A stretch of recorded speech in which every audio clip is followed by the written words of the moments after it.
Welcome to Better Health Guy Blogcasts, empowering your better health.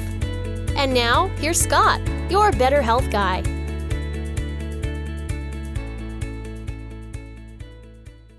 The content of this show is for informational purposes only and is not intended to diagnose, treat, or cure any illness or medical condition. Nothing in today's discussion is meant to serve as medical advice or as information to facilitate self-treatment.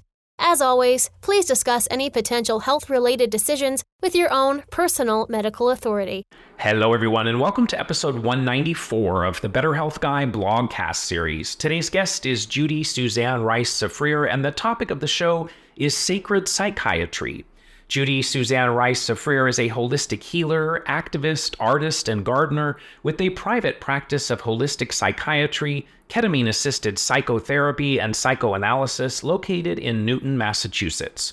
She is a board-certified adult and child psychiatrist and psychoanalyst, is on the faculty of Harvard Medical School and the Boston Psychoanalytic Institute, and teaches and supervises at the Cambridge Health Alliance. She has particular interest in combining spiritual and developmental approaches to healing, helping patients wean from psychiatric medications, and treating complex chronic medical conditions that present psychiatrically, including mold toxicity, mast cell activation, and Ehlers Danlos Syndrome. She is a practitioner of a variety of energy healing and esoteric modalities, including astrology, tarot, shamanism, body intuitive, and Reiki. Spiritually, she is drawn to Animism, Kabbalah, Buddhism, Taoism, Wicca, and Quakerism. Her practice is dedicated to healing through the integration of heart, mind, body, soul, the biosphere, and the cosmos. And now my interview with Dr. Judy Suzanne Reis Tsafrir. Our mutual mentor, Dr. Neil Nathan, shared Dr. Tsafrir's new book, Sacred Psychiatry, with me. I'm honored to have her on the show today to share a very interesting perspective on psychiatry and chronic illness. Thank you so much for being here. Thanks for having me, Scott. First, let's talk a little bit about what draws you to do the work that you do today. Did you have a personal catalyst in your life that gave you the passion and drive that you have to help so many others? Boy, that is a really complex question. I mean, especially if you ask a psychoanalyst that. I could go back to, my early childhood and my family and multiple family members who were very medically and psychiatrically ill. There was no real understanding of what was going on with them, like the way that I would frame my understanding of their troubles today, and believe that with the tools that I have, I could possibly have been helpful to them in ways that they didn't get any help. It's a big thrill for many psychiatrists and psychoanalysts to be able to help people when you couldn't help members of your own family. I mean, this is all so multi-layered and multi-determined, but my dad was also a psychoanalyst and a psychiatrist, and there was nothing higher in his estimation that one could do besides those professions. So that also played into the whole thing in terms of like a wish to be loved. I practiced as a quite conventional psychoanalyst until close to when I was 50 years old. I'm now 67. And at that time, both my parents died within 3 months of one another, and my marriage ended, and I had 3 young children at the time. I consulted with an astrologer for the first time. I was really, kind of reaching for the stars about what was going on in my life. And astrology was also something that was familiar to me because my dad was interested in it, but he kept it a big secret. He wasn't out of the closet about it because he was afraid for his reputation. Because it's something that, our culture has very little appreciation or understanding of, and actually quite a bit of contempt for and skepticism. But I was so amazed by my experience with the astrologer that I went back to see her multiple times to look at the charts of everyone in my life and decided that I wanted to learn to do this myself, and apprenticed myself to 2 well-known astrologers, Stephen Forrest and Maurice Fernandez. And I don't know, somehow the study of astrology opened me up in some kind of spiritual way that led me to be curious and to learn to incorporate other kinds of holistic modalities into my practice. I learned about sort of just regular functional medicine kind of stuff, like with the gut-brain axis. Eventually I learned about Dr. Walsh's work with nutrient therapy for treating psychiatric illness, and I learned about treating mold toxicity. So just one thing led to another, kind of organic unfolding, which eventually resulted in the kind of practice I have today, which is a very holistic approach, including treatment of the body, but also the mind, the heart, and the spirit. Can we imagine a world where more psychiatrists are looking at things like mold illness? That would be beautiful. Right, because it's so totally common in psychiatric patients. You talk about the planet being in a time of increasing breakdown and collapse. I think we all are feeling that.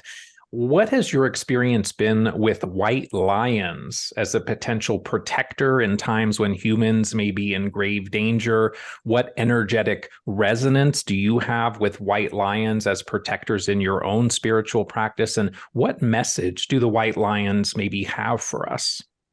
I'm not sure that the white lions are protectors. They're only protectors insofar as they come with a message that is a warning to humankind about the way in which our relationship with nature is misaligned, and that we run the risk of extinction if we don't acknowledge that and get into right relationship with nature. I was introduced to the white lions in 2013 when I traveled with an astrology teacher of mine to Timbavati, which is a region of South Africa, which it translates something like where the sky lions fell down from the stars, something like that. And there's a legend, a Shangaan African legend, that the white lions first appeared on the earth during the Ice Age, and they helped teach humans to hunt and how to survive in the cold.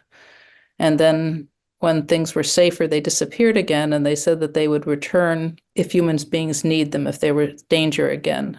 And then in the 1930s, they started to be born again. They're like a genetic mutation. It's a difference that creates like a white lion, and they started to be born again. And there's a African shaman who's no longer alive named Credo Mutwa, who said that the lions just have this message for us that either we bow to the primacy of nature or human beings will not be able to continue living on the earth this way. I mean, I call upon them like lions, like in astrology, like the archetype of Leo is about courage, and it's about being heart-centered, and it's about caring about the future and the children and generativity. And so when I feel in need of courage or I want to access my heart, that's an energy that I will call upon to kind of amplify those qualities. You talk about the dread that so many face now as a result of the COVID pandemic and its ongoing consequences, and how allopathic medicine has little to offer with, quote, standard of care. Why is it that allopathic medicine fails with conditions like cardiovascular disease, cancer, autoimmune conditions, fibromyalgia, chronic fatigue syndrome, chronic Lyme, mold illness? Well, the conventional paradigm is identify symptoms, make a diagnosis, and then follow an algorithm that eventually ends in the prescription of pharmaceuticals or a procedure.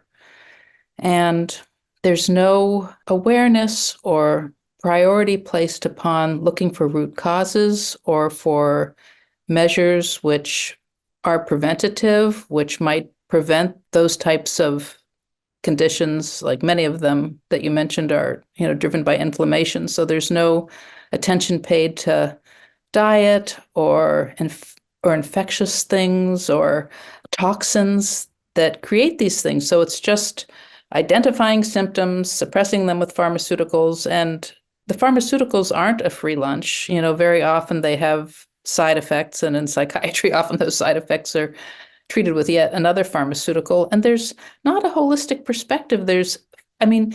the system is broken and the paradigm is broken, and doctors don't have time to be thoughtful. They're allotted, a very small amount of time to meet with each patient, and the requirements made of doctors in terms of the paperwork and the medical record leave them no time for anything besides to decide which medicine. And there's so many other factors that go into healing a person besides prescribing a medication. I mean, that would be unnecessary were someone to potentially to attend to an anti-inflammatory diet, or to help a person develop a spiritual practice, or to emphasize with a person the need for them to find community, or to get out of a toxic relationship, or to recognize that they may be living in a building which is damp and which is moldy, and they are suffering from the consequences of having mold toxicity, and treating that, or mast cell activation. I mean, there's so many treatable things besides suppressing a symptom with a pharmaceutical. So as you noted, conventional psychiatry often seems to be more of an exercise of matching a patient with a drug, and often little more. How often do you find that conventional treatment options for psychiatric conditions are the full solution for patients that are struggling with their mental, emotional health? That's kind of hard for me to say, because those kind of patients don't come to see me. And in fact, if someone calls me and says, my psychiatrist is retiring and I need someone to prescribe my stimulant to me, I'm like, you can find somebody else to do that. That's not a good use of my time or my expertise or my interest. So I don't really see patients like that. Patients come to see me because they have kind of failed with conventional psychiatry in general. And they've seen many other psychiatrists previously, and they've been put on a lot of medications which are making them feel ill. And so I'm sure there are people for whom, they're depressed, they take Prozac and it helps, and that's it. But that's not who is the population that I work with. You talked about the connection between inflammation and psychiatric conditions. We could maybe extend that and say autoimmunity as well, and it as a driver of inflammation. How often would you say that a psychiatric condition could be more biological and less mental, emotional? I think it's hard to parse it out that way. I mean, a person, may have, tremendous anxiety or depression due to mast cell activation or to mold toxicity. But usually that's not like the whole story. Like, they may have an immune system that is in some kind of way dysfunctional because they have an experience of adverse experiences in childhood, and their autonomic nervous system is on high alert. And, I've heard about patients who have, like the genetic condition of Ehlers Danlos Syndrome. But then when you treat mold, their Ehlers Danlos Syndrome gets better. I think that it's very hard to just divide things up. It's all so interpenetrating, and one thing affecting another thing. I mean, in my experience, a person has great difficulty feeling spiritual connection or feeling a sense of expansion if, for instance, they have a very poor diet and they're inflamed.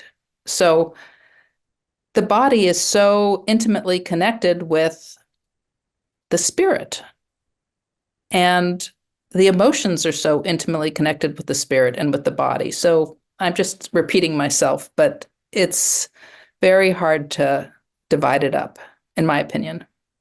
Why is your goal as a psychiatrist not to return the patient to, quote, normal? Why is normal no longer optimal or healthy or good enough? A normal diet, like the standard American diet, it's been also named the SAD diet, because it's a diet that, is often, full of processed foods and foods that have high pesticide residues, and, normal is to have no spiritual practice. Normal is to spend hours and hours in front of a screen. Normal is to not spend time in nature or to recognize the consciousness that is all around us. I mean, normal is a prescription for alienation and depression and anxiety. I would like to help a patient feel able to work and to love, but not to be leading a lifestyle that is average. I mean, normal is sort of equated with average, and average is very toxic. In the book, you talk about heavenly mandates that we come into this lifetime with. Might chronic illness and the learning from that journey be part of our heavenly mandate? And might attempting to improve our health be working in opposition to what our mandate is in this lifetime? I mean, I'm sure it's possible. It doesn't seem to me likely.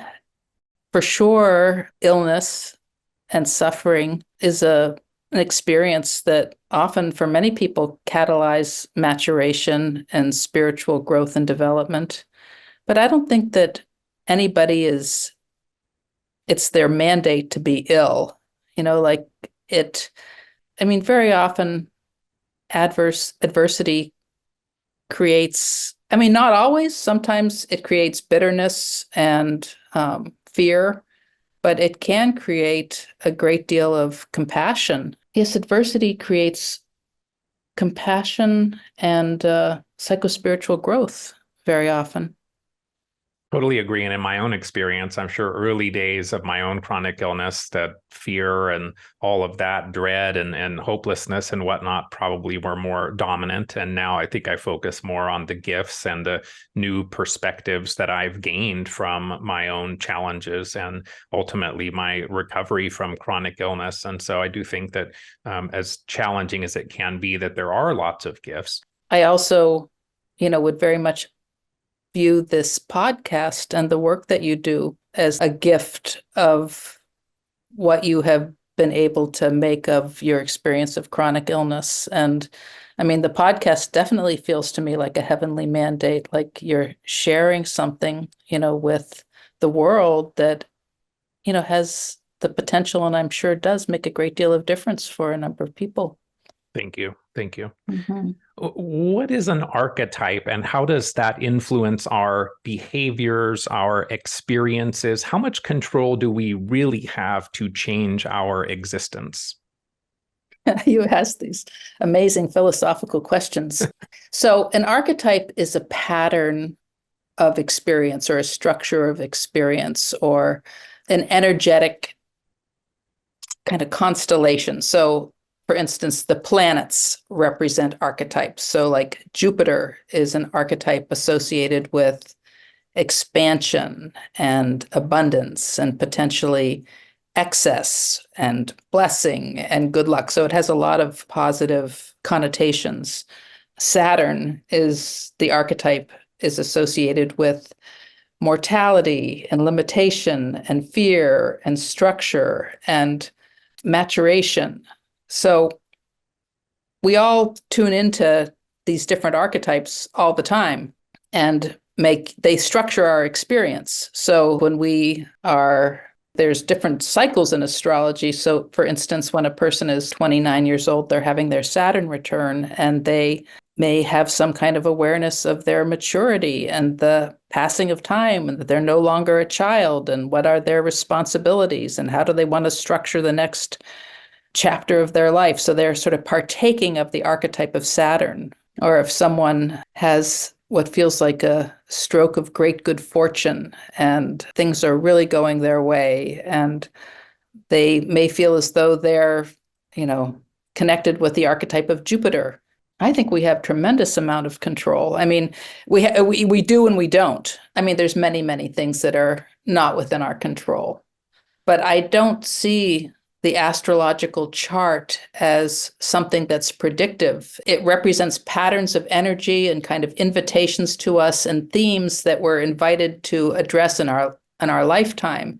But I was just mentioning Saturn. So the invitation from Saturn in its highest expression would be to be realistic and to be mature and to take responsibility. But I mean, one could express or partake of that archetype by being very fearful or by feeling, unnecessarily limited by things. So there's different ways that one can respond to an archetype.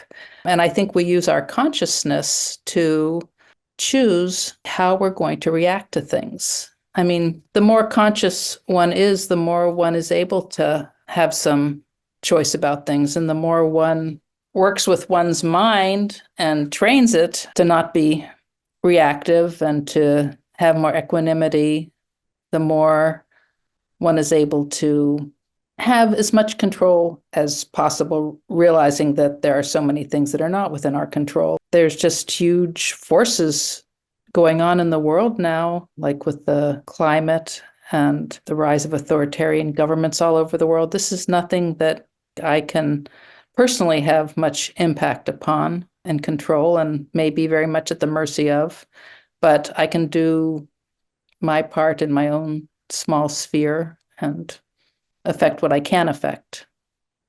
What is the overlap between the Greek mythological figure Chiron and your personal chironic journey and your heavenly mandate to be a chironic psychiatrist? Well, the myth of Chiron. Chiron was a centaur, and he had a very traumatic beginning.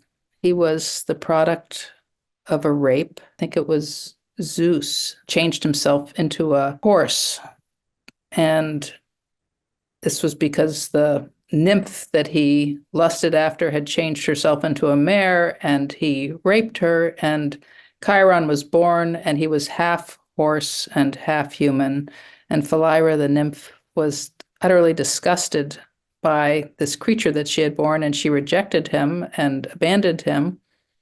And he was subsequently adopted by Apollo, who took him in and who educated him. And centaurs, mythologically, are very vulgar, crude, rambunctious, rowdy creatures. But Chiron was very refined and very highly educated. He was an herbalist, he was a healer, he was an astrologer, he was a musician, he was multi-talented. And actually, the kings sent their sons to be educated by him. He was the mentor and a great healer. And the myth has it that Hercules, there's many different versions of the myth, but in one version, he accidentally shot an arrow at Chiron the tip was dipped in the blood of the Hydra, and it created this wound in Chiron's thigh, I think, that couldn't be healed. And Chiron, despite all of his enormous skills, just suffered endlessly with this.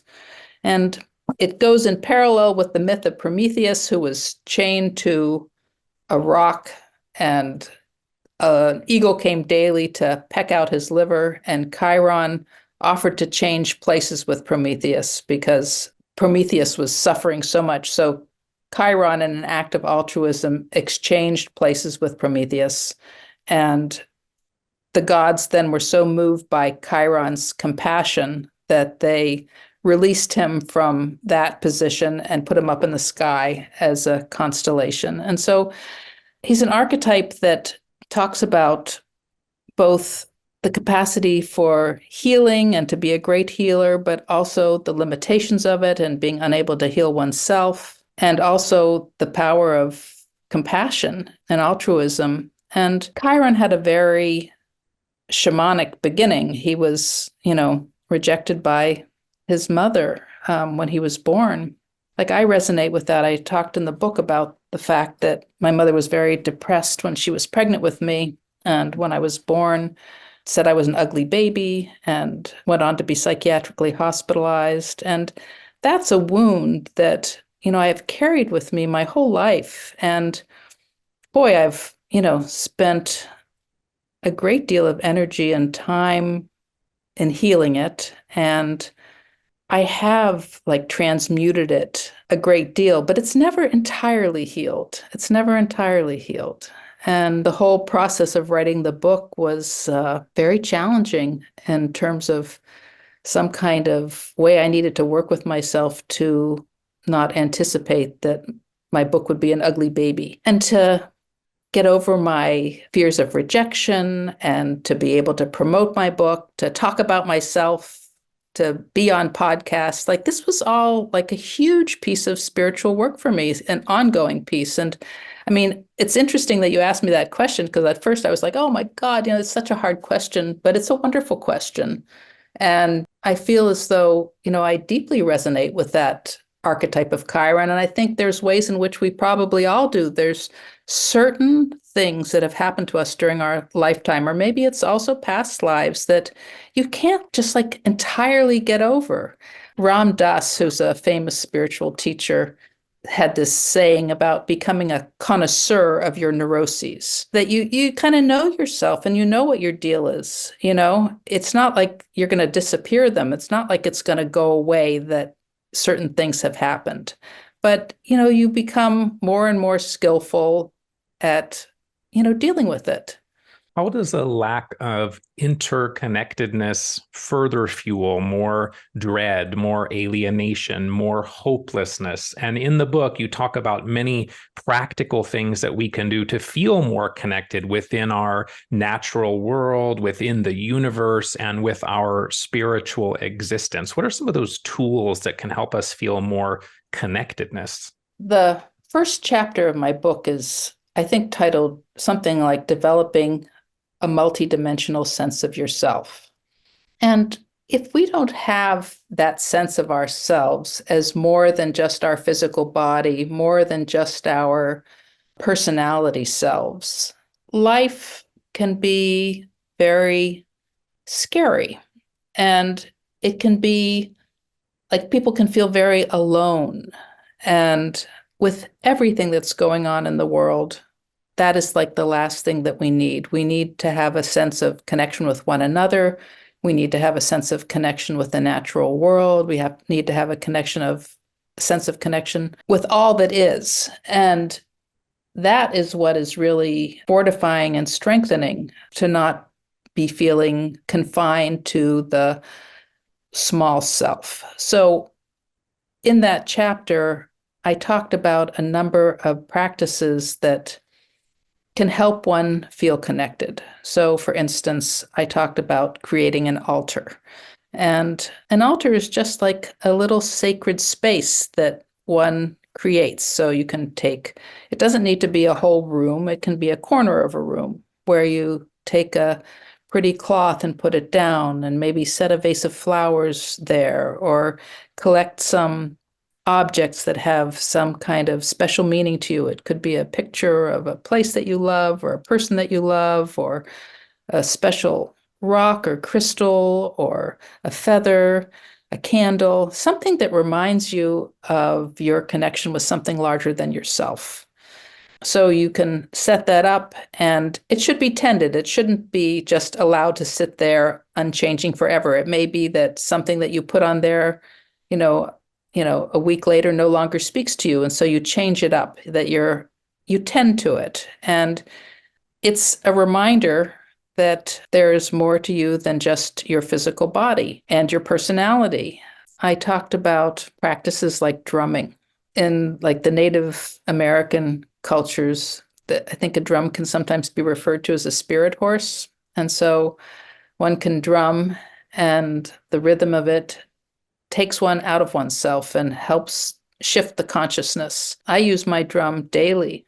I have a practice for clearing my energetic field that I do every morning and every night. Mostly, not 100%, but mostly I do it. And sometimes I'll already be in bed and I'll oh no, where's my drum? It's down in the kitchen. So I'll go down and get my drum. So I'll beat the drum, and I'll say, I ask that any energy that's in my field that doesn't belong to me be blessed and transformed and sent back to whom it belongs.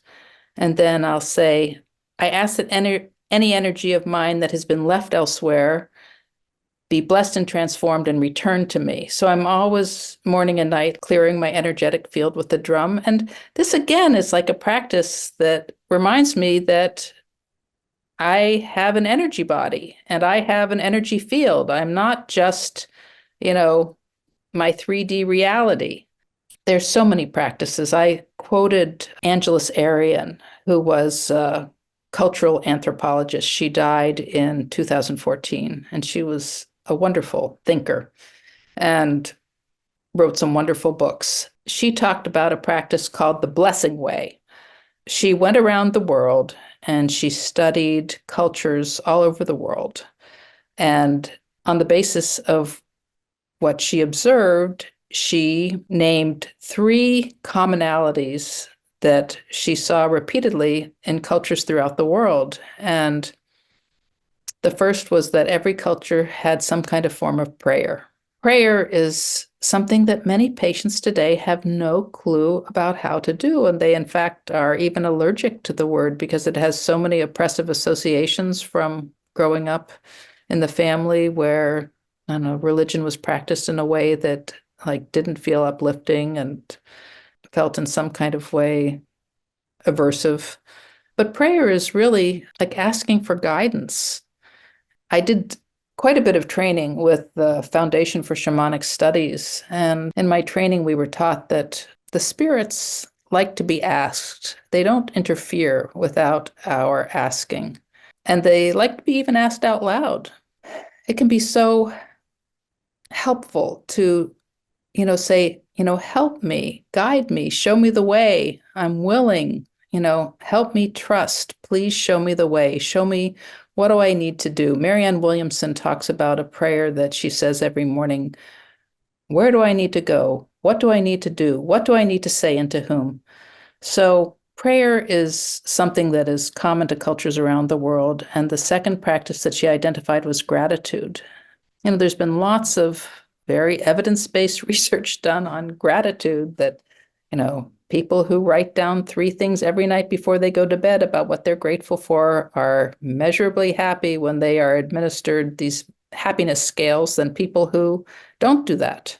Our brains are Velcro for things that are scary. It's like an adaptive way that our brains are created, that we pay attention to what causes fear or threat in our environment, but we're more Teflon for the good experiences. So cultivating gratitude helps one cultivate an awareness of the good things that are happening during the day. Oh, that is something that I could write down. I feel so blessed that happened.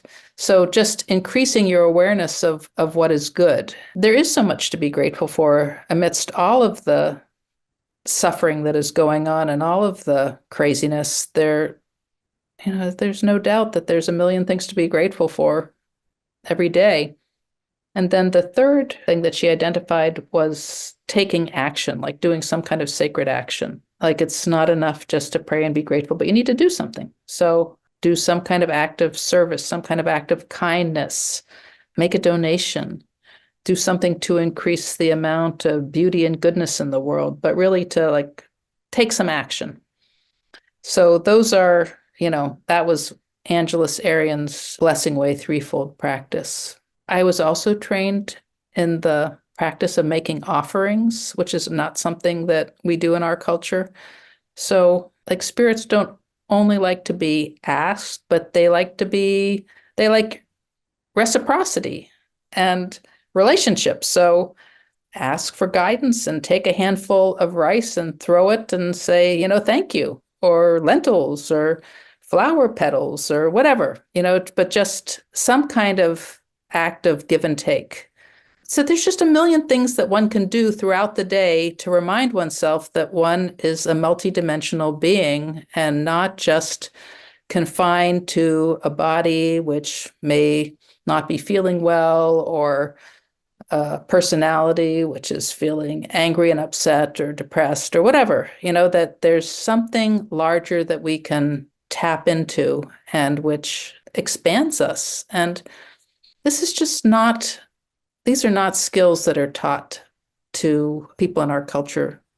And, patients come to see me in my practice, and I'll, ask them about their spiritual practices, and they don't have one, but they want one, but they don't know how to do it.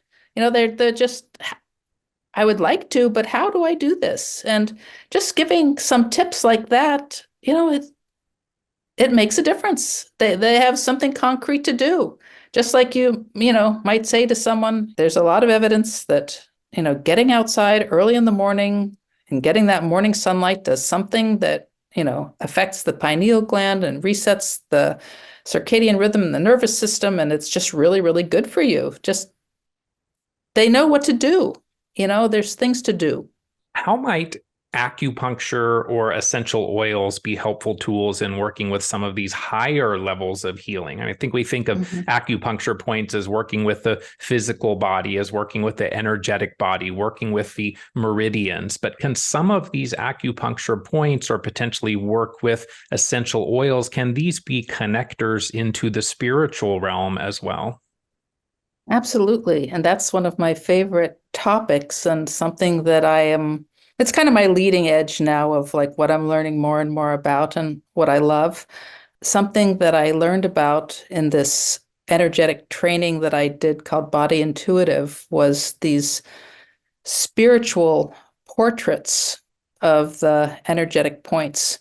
And actually, I didn't learn that much about that in that training, but I subsequently got a couple of books. One was by a woman named Marie Gervais, The Spiritual Portraits of the Energy Release Points, and one by an acupuncturist named Lonnie Jarrett. And there's the third person, Laurie Deshar. And the points is very fascinating. What I learned was that when Mao, like during the Cultural Revolution, he wanted acupuncture to be Western medicine and to be evidence-based and repeatable and provable. And so he completely kind of lopped off all of the spiritual aspects of those points. So for instance, there's a point that's like at the head of the sternocleidomastoid muscle underneath the jaw. And I believe it's small intestine 17. It's on one of the energy meridians. And stimulating this point is thought to like burn away suffering.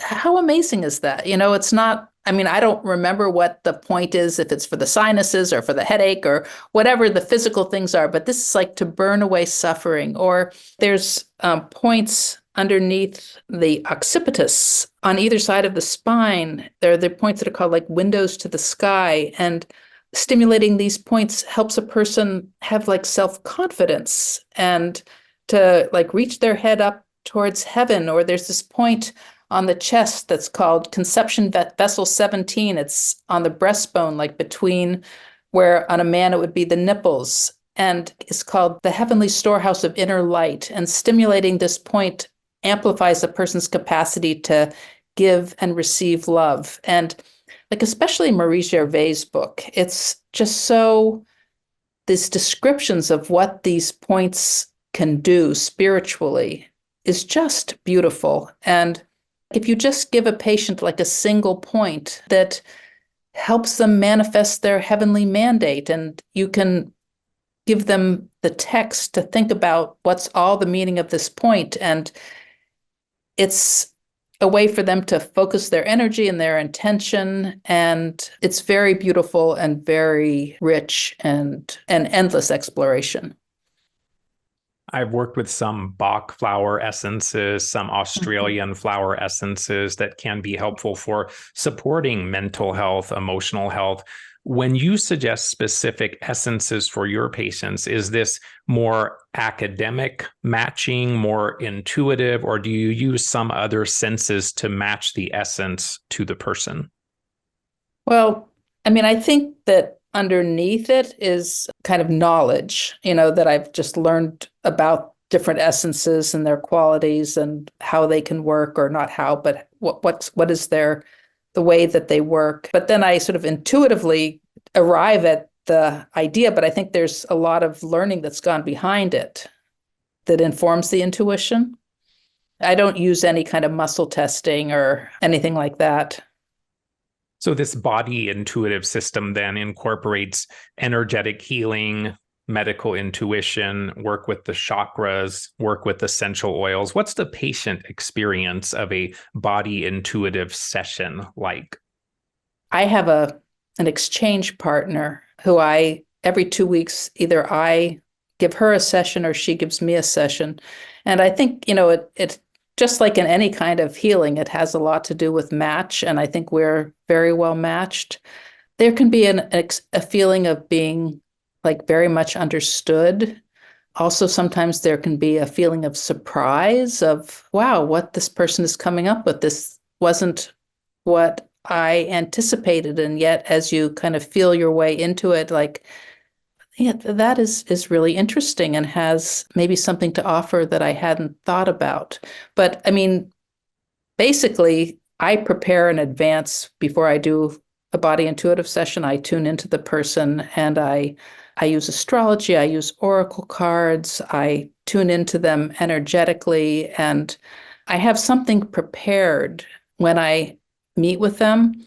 And then I may or may not make use of what I prepared, depending upon what they tell me and how the session unfolds. The practitioner describes to the patient what she is focusing upon. And then eventually, when the session is activated, the patient themselves, because I've only worked virtually with this, stimulates the points on themselves. Also, there's a technique that's called a sweeping breath, and it has to do with like emotional release. So it has to do with focusing and breathing in and turning the head and focusing upon something and releasing something. And then eventually the whole session is activated by tapping on, it's basically the three major energy centers on the head and on the chest and on the belly.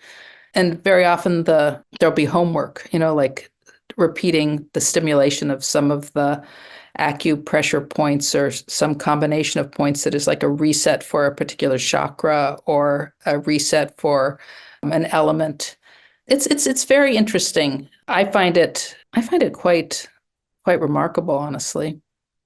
You talk about rose and geranium essential oils to calm the limbic system. I'm very interested in limbic system related work. We know that's one of Dr. Neil Nathan's big areas of focus with his patients as well. We know of tools like DNRS and the Gupta program and primal trust and so on, but I hadn't really thought too much about the use of essential oils for calming the limbic system. So if we're looking at rose and geranium essential oils, where might we apply those oils to calm an overactive or hypervigilant limbic system?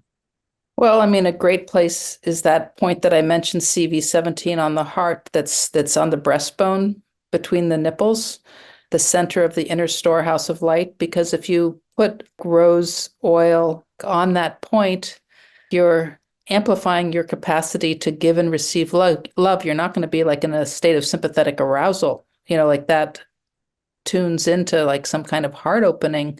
And even like just smelling the essential oils on your fingers, the smell of the rose, the smell of the geranium, those floral scents, very, very calming and uplifting. I think aromatherapy has a lot of potential for calming the limbic system. And I like combining it with the acupressure points, the acupuncture points, and having in mind the spiritual portraits of them. If I remember right, rose is also one of the highest vibration essential oils. It's pretty amazing. Healing works best when we're in a parasympathetic state. We've touched on that quite a bit. What are some of the tools that you find most helpful for your patients for getting people into a parasympathetic healing state? Well, you mentioned the Gupta program. I recommend it to almost everybody. And in fact, when I'm talking to patients before I agree to work with them, I assess their level of motivation. Like, are you willing to spend like 40 minutes a day doing like a mind-body practice? Because if not, I doubt that I'm going to be able to help you, because it's just that is such a wonderfully clear, structured, accessible method that anybody can implement to calm down their autonomic nervous system. And then there's, practices like being in nature that is also very calming to the nervous system. Hugging is very calming to the nervous system. Pets, if you love your pets or if they're not, creating havoc, that's very calming to the nervous system. Animals, creative work, anything can cause stress, like a pet can cause stress, or getting frustrated with something you're trying to make can cause stress. But it can also, potentially be very soothing and calming, like knitting and crocheting and needlework and handiwork, any repetitive kind of meditative motion.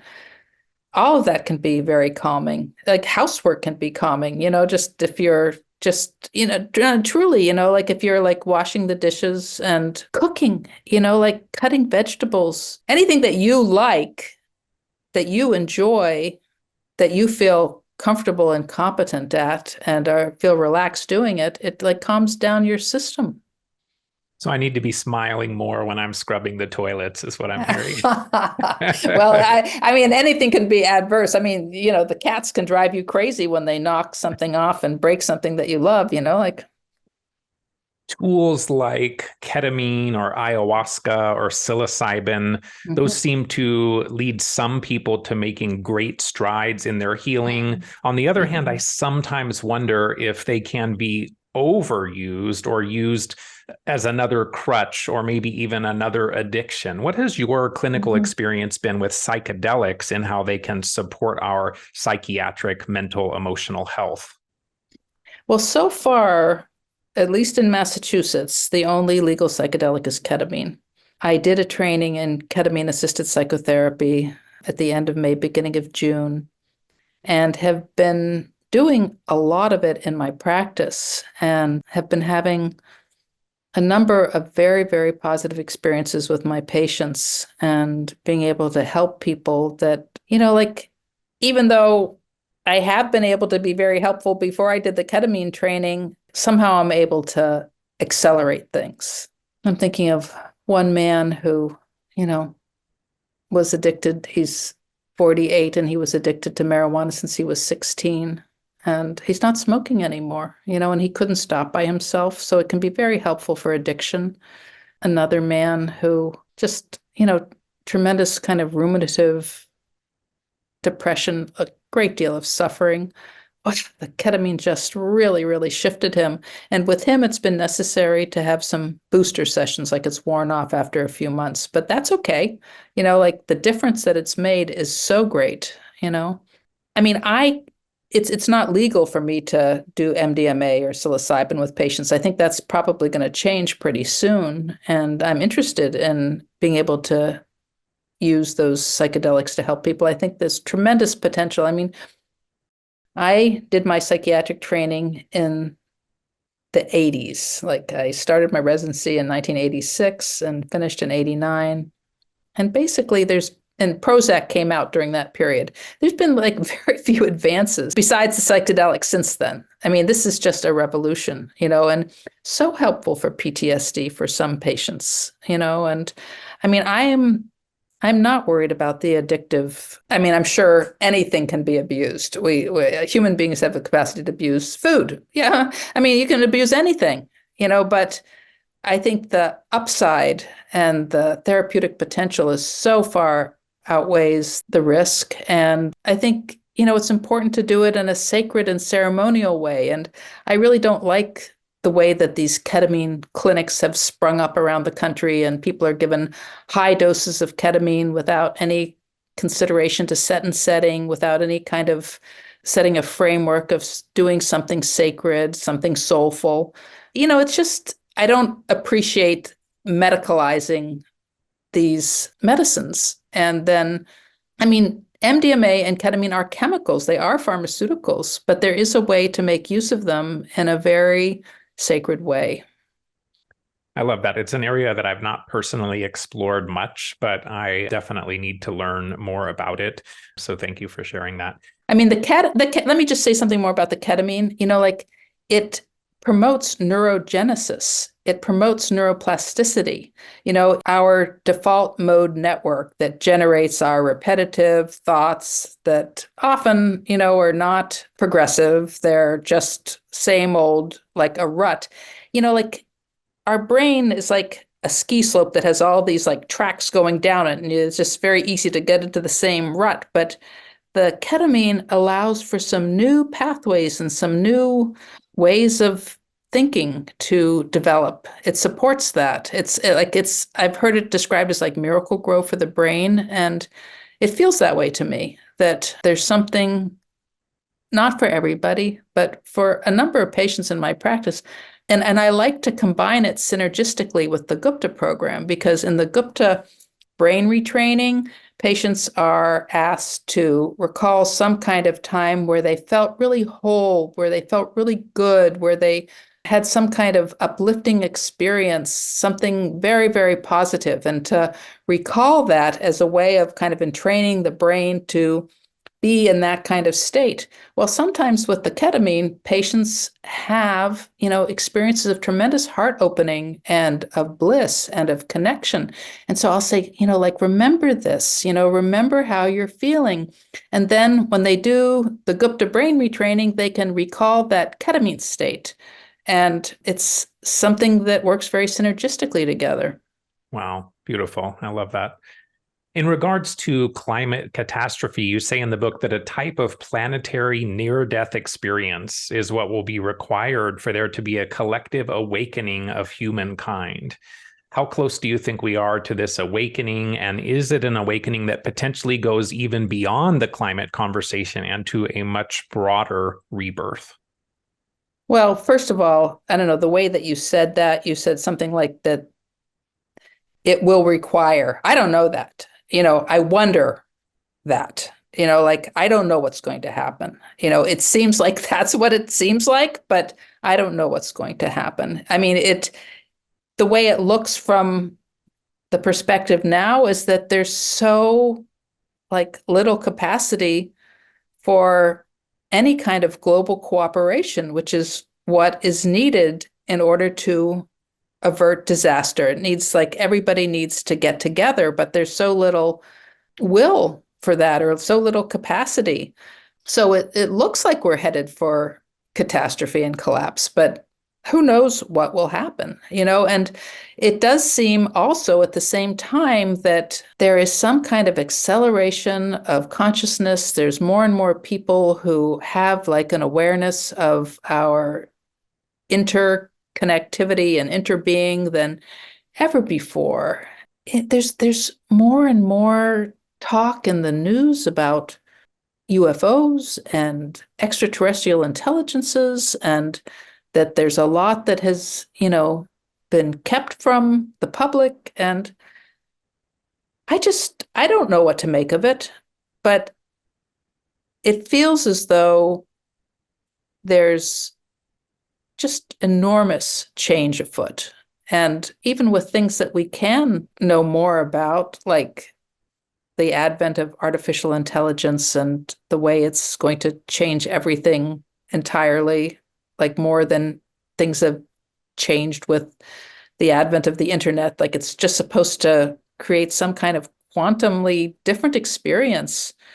All of this is putting so much pressure on us to change and evolve. And people can evolve and become more mature and more conscious, or I guess, also become tremendously traumatized and reactive and fearful and violent.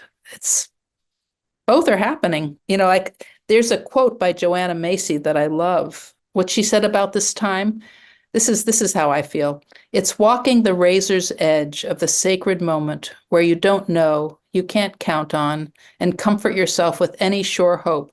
All you can know is your allegiance to life and your intention to serve it in this moment that we are given. In that sense, this radical uncertainty liberates your creativity and courage. So that's what it seems like to me. There's something, the intensity and the extremity of the moment is calling forth something also extraordinary in us, extraordinarily good and extraordinarily awful, like what's going on in the Middle East. In the book, you talk about energy vampires. Some call them chi suckers. How might we know when a relationship is toxic and in our best interest to bring it to some closure, to some end? How do energy vampires contribute to sympathetic dominance and negatively impact our other healing efforts? Well, I've really never seen it that a person is in a relationship with someone that has no sense of reciprocity, no sense of fairness, that it's all about them. The other person is just there to meet their needs, and they're treated with a lack of respect, a lack of dignity, a lack of compassion.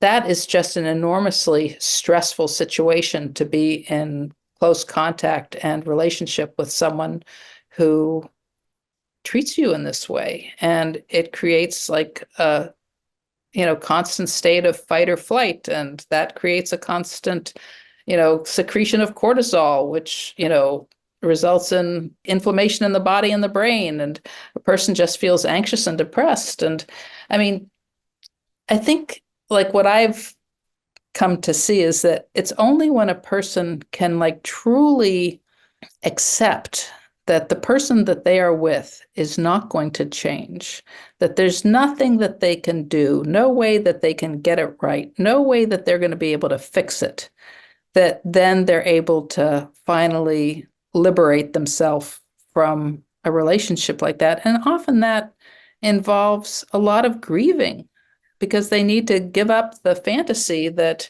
it's in some way in their control, that they're going to be able to get this person to behave in a loving, appropriate way with them.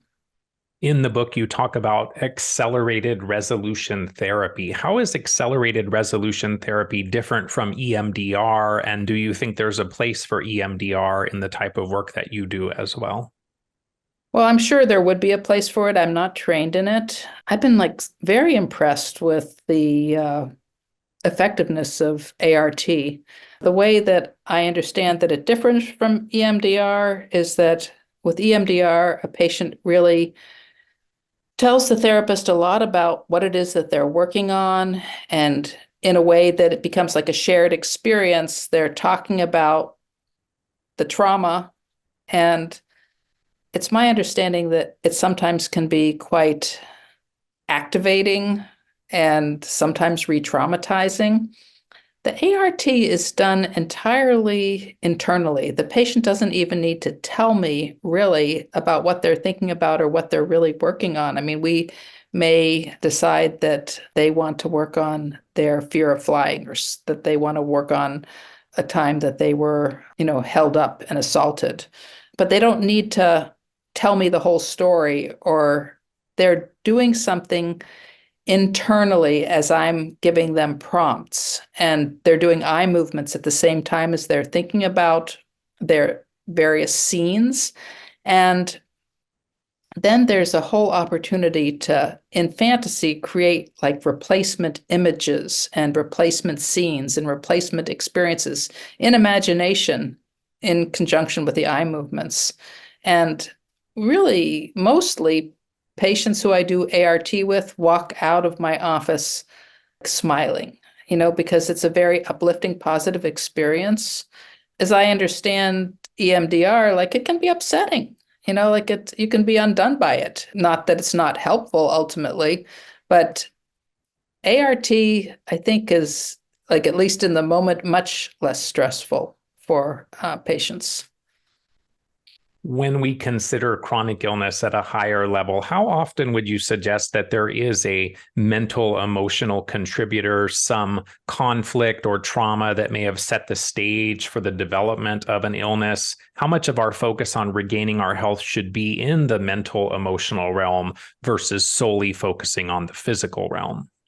I think they're all just interconnected and interpenetrating. Like I think when that ACE study, adverse childhood experiences, there's the people who have mental illness, people who have, chronic physical illness, huge percentage of them have adverse experiences in childhood.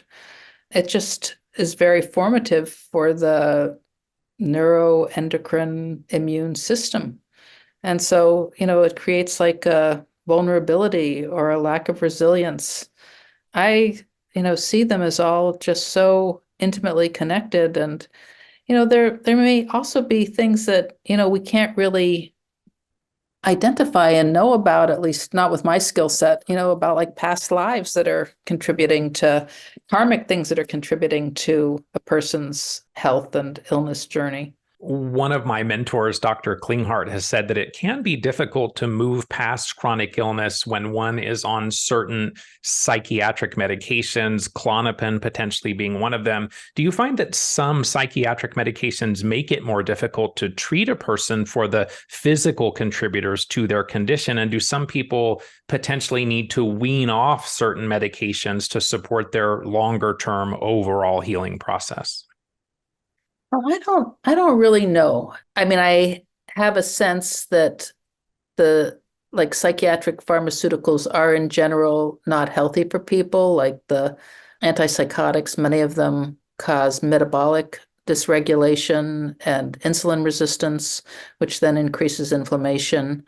The antidepressants, very often a person feels in a certain kind of way wrapped in cotton, so that there's a certain numbness, that they're just not as reactive. I mean, it can be seen positively as there's some kind of floor underneath them. And I was, in my training, I was taught that, sometimes a person is able to do psychotherapy once they're on Prozac in a way that they were just too flooded and overwhelmed before taking Prozac to be able to do the work. But I think conversely, it's also true that you take a person off of an antidepressant and all of a sudden, they're listening to the radio and their eyes fill with tears when they hear, all of the sad things that are happening, in the world. And that would have never happened had they been on an antidepressant. Like how that in turn, in terms of like interfering with physical healing, I really can't comment exactly upon that. But in general, I mean,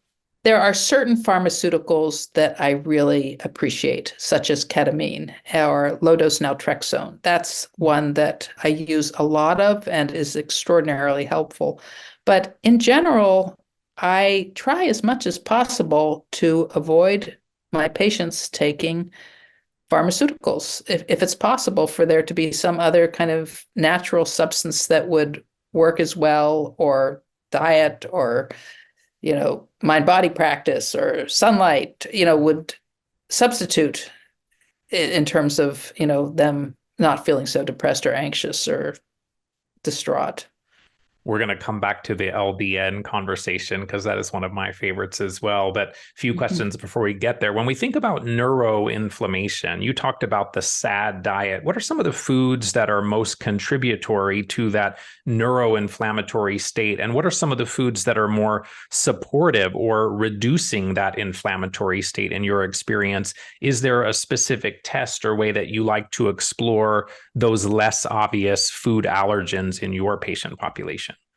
Yeah, well, I have never been particularly impressed with the food sensitivity testing. Like, I feel as though, it often yields false positives, it yields false negatives. And if a patient is up for it, and let's say they are really symptomatic and they have a lot of autoimmune things going on, the gold standard in my mind can be like an elimination diet, like the paleo autoimmune protocol, where all of the top allergens are eliminated.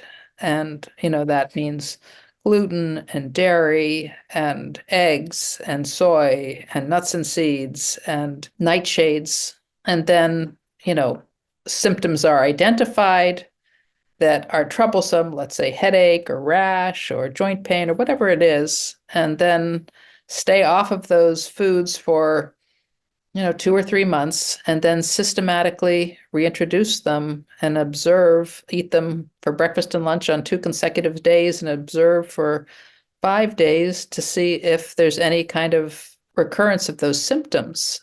So that's the gold standard, is to do an elimination diet. Many patients aren't up for doing that, but gluten and dairy, at least for many psychiatric patients, are a big cause of psychiatric symptoms. And then, it really depends on the person. Like another diet that I prescribe extremely frequently, even more often than the paleo autoimmune protocol is Terry Wall's diet. She has a cookbook that's called Cooking for Life. And she has a food pyramid. And at the bottom of the food pyramid is all like 9 cups of fruits and vegetables. Yeah, she's been on the podcast. Very, very good. Yeah, it's just excellent. And, like she eliminates eggs from her protocol, but that can be a very healthy food if you're not a person who has a reaction to eggs. So I ask patients to eliminate it for a month or two and then reintroduce it to see if they tolerate it. But I mean, for most people, as far as I can tell, gluten is never like a healthy food for someone.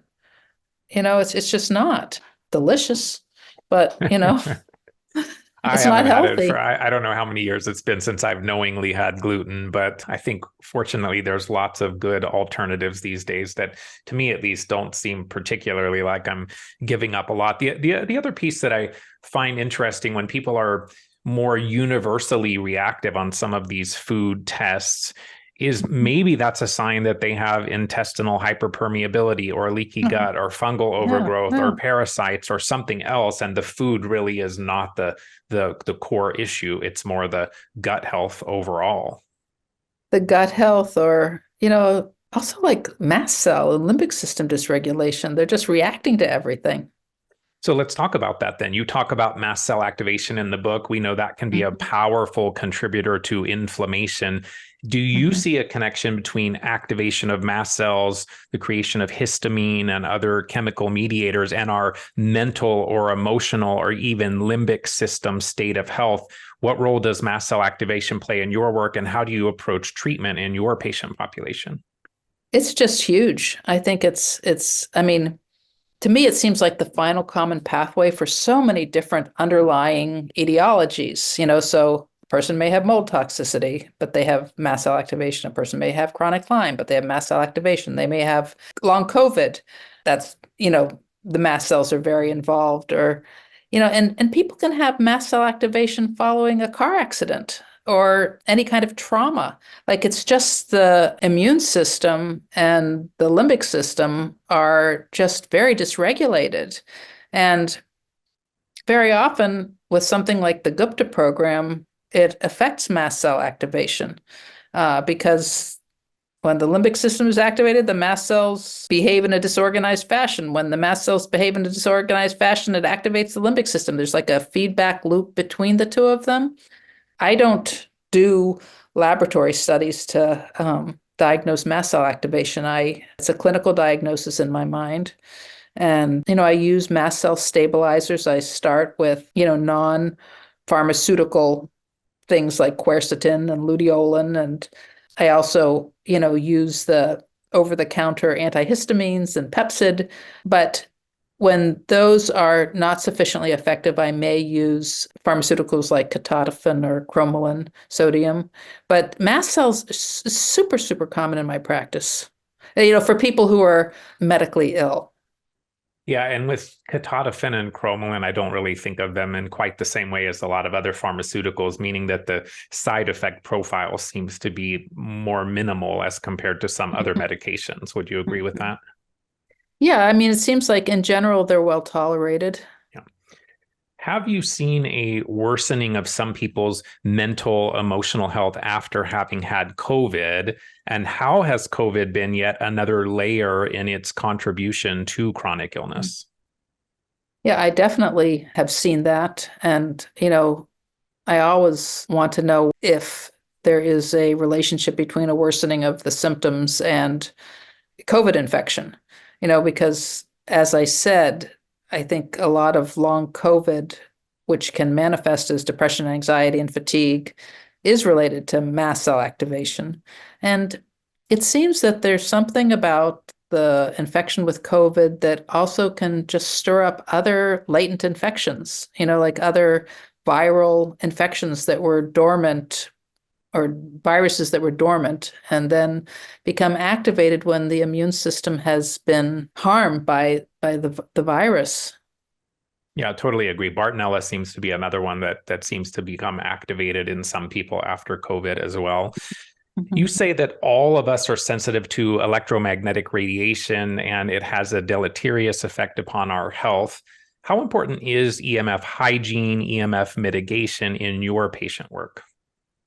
Well, it really depends on the person. Like I try to remember to give my EMF lecture to everybody that I see as a new patient, but it seems like people are very different in terms of the level of their overt sensitivity to it. I mean, I don't doubt that all of us are impacted and not in a good way by all the electromagnetic frequencies, but like certain people are just enormously sensitive, so I'll tell patients, like don't put your cell phone up to your ear, put it on speakerphone and lay it on the table. Laptop shouldn't go on your lap. Like there's like a rule that there's an inverse relationship between the closer it is to your body, the stronger the impact it has upon you. So don't walk around with your cell phone in your pocket as like a radio tower receiver going on and off all the time. Like if you have your phone in your pocket, put it on airplane mode and check it. I mean, I don't do all these things all the time myself, so I know that like turn off your router at night if you have an option to do that if you're in a freestanding home. Like particularly it seems to be an important thing to not be sleeping with extra electromagnetic frequencies, but it's so hard to avoid them in any kind of general way unless you would go to some kind of green zone in West Virginia where you're not being exposed to cell towers and they're just everywhere. I know someone that went there actually to that green zone in West Virginia. And did it make a difference? Ultimately, that person, Michelle, if I remember correctly, ended up doing DNRS, and that was what made the big difference, was working on the limbic system. Right. So yeah, right. Quite interesting. Right. No, I think the EMF hygiene is important. I do as much as I can to minimize it, mitigate it, turn the router off, all of those things. I'm experimenting a little bit now with the Pranon device that Dr. Nathan has shared recently that Dr. Roger Billica has been talking about. And so historically, I'm not too terribly excited about a lot of the harmonizers. I think we do need to reduce the actual exposure, but those are other tools that people can potentially explore as well. Speaking of our friend, Dr. Neil Nathan, he's raised awareness around mold as a potent contributor to illness. We know that it can be a top trigger for mast cell activation. How often in your patient populations do you see mold as a contributor to psychiatric conditions? Super frequently, especially these patients that have gone from psychiatrist to psychiatrist and nobody can seem to get the right combination of medications to, treat their anxiety or depression. It's very, very common. And, usually in those patients, it's not just the depression and anxiety. They have some digestive symptoms. They'll have, some sinus symptoms. They'll have like other kinds of medical symptoms that will make me think that there's something in addition going on, that it's so common. I mean, in my intake paperwork, I, have a very, very extensive health history form that goes into all kinds of things, but I have these additional forms that are like a mold toxicity checklist. Like I have it from Jill Krista, actually, yeah, she's amazing. Yeah, like I use her likelihood of mold, or I have a checklist that's about connective tissue disorders, because these are just things that I see so much of.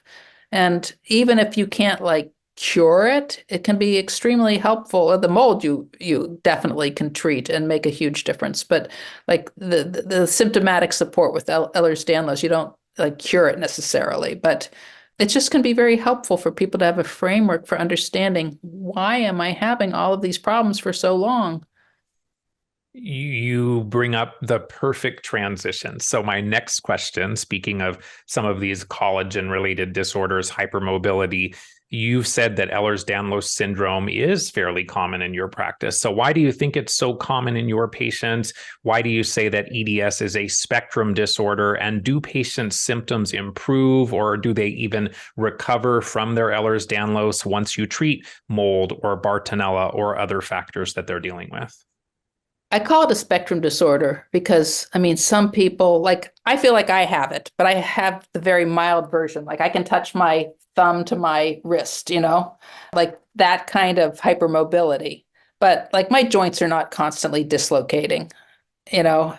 And I mean, some people have terrible problems with their eyes or with their teeth, or their organs are prolapsing and their joints are constantly dislocating, but it's still, there's some abnormality of the connective tissue, just its degree of severity, just like, Asperger's and then full-blown autism, so spectrum, but it's still the same family. And I don't know what all goes into this. I don't know if people who have connective tissue disorders, if they have more problem detoxifying than other people, and therefore they are more vulnerable to mold toxicity, and therefore they do have more mast cell activation. I don't know what the mechanism really is, but all that, definitely Ehlers Danlos patients have a lot of depression and anxiety very often. And, many physicians are not aware of that diagnosis. I mean, they may have learned about it in medical school, but it's like, oh yeah, that weird, connective tissue thing. But they don't realize that they're seeing a lot of patients who have it and that it's causing a lot of symptoms. And I wrote a blog post that got one of the most emotional responses that anything that I've ever written, that was about, basically, this is not a primary psychiatric disorder. Like, this depression and anxiety is due to other causes, and that when these patients, see conventional physicians and they can't figure out what's wrong with them and they send them to a psychiatrist, it's very invalidating. So this is like not all in your head, that you're having all of these psychiatric symptoms. It's due to something else. Yeah, and I think there's been some conversation with Stephanie Seneff on some of these hypermobility conditions where maybe glyphosate is substituting for glycine and then incorporating itself into some of our connective tissue as well, probably multifactorial. We see more and more autonomic dysfunction since the start of the pandemic, more POTS, postural orthostatic tachycardia syndrome. What are some of your go-tos for assessing and addressing the autonomic nervous system dysregulation that many patients experience? Well, I mean, my biggest go-to is the Gupta program, because that just like calms a person's autonomic nervous system down and helps them regulate their dysregulated system. But, like if a person has like a lot of orthostasis when they stand up, you can recommend that they increase the salt in their diet. I haven't really, done much with herbs or pharmaceuticals to treat that. How about you? I mean, I kind of feel in some ways like POTS, I think of it similarly to mast cell activation, which is while you're maybe doing things to intervene from a symptomatic perspective, that you have to look for the triggers, or as Dr. Horowitz might say, the nails in the foot, or as Dr. Bredesen might say, the holes in the roof. So I think there's something that's triggering, whether that is a chronic infection or a mold exposure or something, and that while we maybe need some symptomatic relief, that we also have to be digging deeper to find the root causes of the autonomic dysregulation. That makes sense. I'm a big fan of low-dose naltrexone as well. It seems to have maybe even a larger role now for immune dysregulation triggered by COVID. I think it can be helpful for people with autoimmunity, with immune dysregulation, with inflammation, with pain. Wondering if you find it helpful for people that are dealing with symptoms that might be conventionally deemed more psychiatric in origin. And if you could maybe talk to us about low-dose naltrexone as a tool in your clinical toolbox, what types of symptoms or conditions do you find it helpful for? It is so helpful sometimes, like so enormously helpful, and it's unpredictable if it's going to work. But sometimes when it does, it's like nothing short of miraculous. I have a patient who developed a weird collection of neuropathies after an inoculation. And it included like burning mouth, like terrible burning mouth syndrome, and this weird burning sensation on his forehead. And, within a few days of taking the low-dose naltrexone, it just went away. And that's the kind of thing that I see, and I mean, here's a it sounds kind of silly, but I had a little dog who I adored, who died the June before last. And he was a little white dog, fluffy white dog, and he would lick his paws. And so his paws were all brown from this like constant licking. And I had tried everything. I'd tried diets and homeopathy, and I was trying low-dose naltrexone for myself. And I'm one of the few people who doesn't tolerate it at all. It causes insomnia no matter how low the dose for me. But I was opening up the capsule to lower the dose, and so I decided to give it to my two dogs. Within short order, a few weeks, he stopped licking and his paws became snowy white again, and it never recurred. So it's unpredictable. I mean, for some people, another person, extremely low dose, 0.25 milligrams. She feels as though her symptoms of mood instability are gone. Like nothing previously was as helpful as that for her up and down moods. And some people find that it helps them sleep. Like anybody who has any kind of autoimmune anything, I think it's definitely worth trying. And it's stabilizing to the mast cells. So it's, helpful for many, many different kinds of conditions and patients. It can be, it's not for everybody. That's where I was going to go next, because I think we often think of burning mouth syndrome as connected to mast cell activation. And so for that patient you had where low dose naltrexone helped, I wonder if it was because it had some mast cell stabilizing effect. One of the observations that I've had over the years is that many of these mass shootings in our country, they seem to be increasing. We almost don't even pay that much attention to it anymore when we see these things on the news because they just seem to be so common. So I've often wondered how much of a role environmental toxicants, neuroinflammation, infections like Bartonella, mold exposure, how much these things might play in the unfolding of some of these events. And if we could work up these patients clinically with the lens that you have, what are your thoughts on some of the commonalities that we might find? I haven't really thought about it in terms of that it's so much about the biology, like in terms of environmental factors, though I don't doubt that they can be playing a role. Very often when you learn about these people, they're people who were in some kind of way tremendously alienated. They were very angry. They had histories of being bullied or, family situations that they were in some kind of way in a rage and maybe had some post-traumatic stress disorder themselves.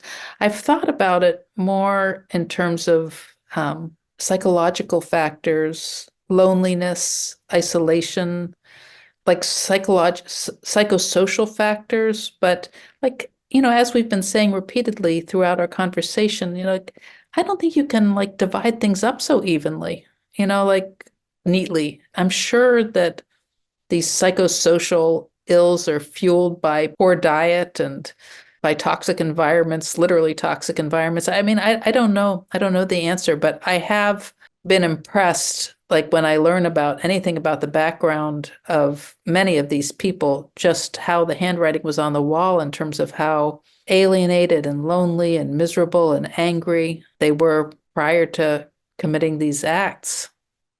I mean, there's so much fear and there's so much, I don't know, people talk a lot about the role of social media and the fueling of hatred. And a lot of these shootings are racially motivated and based upon fear and hatred. Some of us will think of BC and AC as before Christ and after Christ. I think others maybe think of it now as before COVID and after COVID. I think we're living in traumatic times, uncomfortable times. What advice can you give to listeners for how we can all best navigate these times more skillfully?